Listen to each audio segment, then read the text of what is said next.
Hello guys, स्वागत है आप सबका। तो आज हम बात करेंगे अदानी ग्रुप की। और ये छुट्टी के दिन जो है बड़ी खबर निकल कर आ रही है और इसका क्या मीनिंग हो सकता है वो हम देखेंगे। गौतम अदानी जी ने भी कुछ बात कही है वो हम देखेंगे, और सोमवार को शेयर के ऊपर क्या असर रह सकता है उसके ऊपर भी एनालिसिस करेंगे। तो सब्सक्राइब जरूर कर लें हमारे चैनल को अगर आप नए हैं। अदानी ग्रुप के कई शेयरों के ऊपर हम डेली या फिर time to time technical chart और एफ एंड ओ के अंदर एनालिसिस करते हैं, तो सब्सक्राइब जरूर कर लें हमारे चैनल को। हेडलाइन को देख सकते हैं कि अदानी समूह का टैक्स योगदान वित्त वर्ष 2023-24 में 58,104 करोड़ रुपए रहा। काफ़ी बड़ा, पिछले साल से ज़्यादा। और क्या है डिटेल वो ज़रा देखें पहले तो, कि अदानी समूह की लिस्टिंग कंपनियों की ओर से वित्त वर्ष 2023-24 में सरकार को टैक्स के रूप में 58,104.4 करोड़ रुपए का भुगतान किया गया है। काफ़ी बड़ी रकम, इतना ज़्यादा टैक्स पे किया। सबसे पहले तो ये समझिए कि ये देश के कितने काम आ सकता है। और दूसरी चीज़ है कि पिछले साल कितना था, इससे पहले के वर्ष में ये आंकड़ा 46,610.2 करोड़ रुपए था। तो ये जो है बढ़ोतरी देखने को मिली। तो ये जाहिर सी बात है किस लिए बढ़ोतरी देखने को मिली होगी, क्योंकि मुझे ऐसा लग रहा है कि ये प्रॉफिट के अंदर जो है वो बढ़ोतरी हुई होगी, तो टैक्स भी जो है उसने ज़्यादा पे किया होगा। तो ग्रोथ तो यहाँ पर दिख रही है। और आगे देखें ज़रा कि ये जानकारी कंपनी द्वारा रविवार को यानी कि आज ही के दिन दी गई। अदानी समूह ने शासन के उच्चतम मानकों का पालन करने और अपने सभी पक्षकारों के प्रति प्रतिबद्धता के अनुरूप वित्त वर्ष 2023-24 के लिए अपनी टैक्स ट्रांसपेरेंसी रिपोर्ट जो है वो जारी की है। और समूह की लिस्टिंग कंपनियों, जिसमें ये सब कंपनियां अदानी एंटरप्राइज, अदानी पोर्ट और Adani green energy, Adani energy solution, Adani power, Adani total gas limited और अंबुजा सीमेंट, वो सब शामिल है। उन्होंने अलग अलग रिपोर्ट जारी की है। और इन आंकड़ों में समूह की 3 अन्य लिस्टेड कंपनियां यानी कि एनडीटीवी, एसीसी और सांघी सीमेंट के द्वारा अदा किया गया टैक्स भी वो भी शामिल है। तो इन 7 कंपनियों द्वारा ही होल्ड किया जाता है, मतलब ये जो कंपनियां हैं। और आगे देखें कि अदानी ग्रुप के चेयरमैन गौतम अदानी ने क्या कहा, तो उन्होंने कहा कि पारदर्शिता विश्वास का पहला स्तंभ होता है और मजबूत वृद्धि के लिए विश्वास जरूरी है। अरबपति कारोबारी ने कहा कि भारत के राजकोष में सबसे बड़े योगदानकर्ताओं में से एक रूप में हम मानते हैं कि हमारी जिम्मेदारी अनुपालन से परे ईमानदारी और जवाबदेही के साथ काम करने के बारे में भी है। तो मतलब कि ये भारत के राजकोष यानी कि इंडियन इकोनॉमी के लिए जो काफ़ी यूजफुल रह सकता है ये जो इन्होंने टैक्स पे किया। हालांकि ये है, सभी टैक्स पे करते हैं, लेकिन इतना ज़्यादा, इतना बड़ा टैक्स। और इससे हो क्या सकता है ये ज़रा समझिए।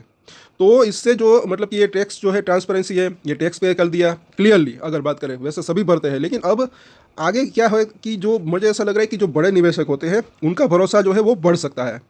जो बड़े निवेशक है उसकी अगर बात करें तो, और क्योंकि ये टैक्स पे किया है, प्रॉफिट अगर बात करें, टैक्स की अगर बात करें तो उसके अंदर बढ़ोतरी देखने को मिली है पिछले साल के मुकाबले इस साल।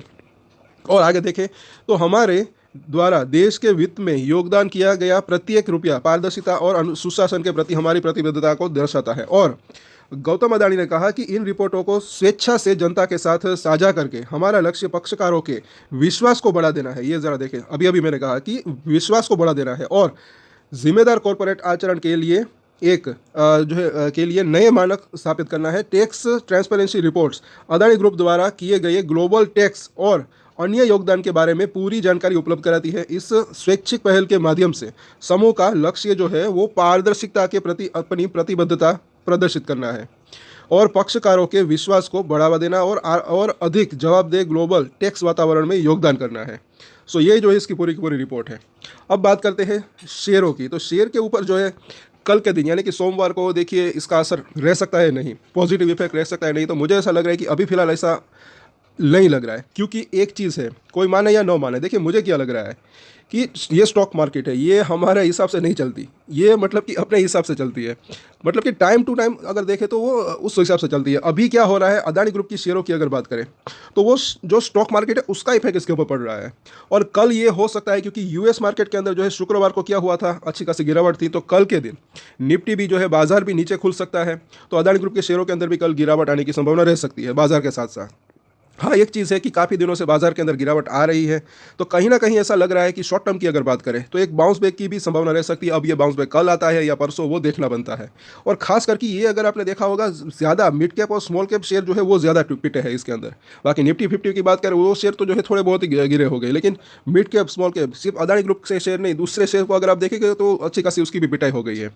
तो कल के दिन कहने का मतलब है कि ज़्यादा इस खबर का असर नहीं पड़ सकता, लेकिन हाँ लॉन्ग टर्म की बात करें तो जो शेयर के फंडामेंटल अच्छे हैं, मुझे ऐसा लग रहा है उसके अंदर अच्छी तेजी की संभावना रह सकती है। और मुझे ऐसा लग रहा है कि कई शेयर के फंडामेंटल अदानी ग्रुप की अगर बात करें तो अच्छे यहाँ पर लग रहे हैं कहीं ना कहीं। सो कल के दिन अगर बात करें तो कई शेयरों के ऊपर हम चर्चा करेंगे। तब तक के लिए अगर आपको ये वीडियो अच्छा लगा तो लाइक, शेयर एंड सब्सक्राइब जरूर करें हमारे चैनल को। और एक स्टैंडर्ड डिस्क्लेमर जो कि मैं हमेशा देता हूँ, आप कोई भी ट्रेड ले उससे पहले अपनी रिसर्च करें, अपने फाइनेंशियल एडवाइजर की सलाह ले, उसके बाद ही कोई डिसीजन ले। और डिसीजन ले तो उसकी जिम्मेदारी मेच्योरिटी के साथ खुद ही ले। ये वीडियो मैंने एजुकेशन पर्पस के लिए बनाई, मेरी तरफ से कोई बाय या सेल की रिकमेंडेशन नहीं है। Thank you.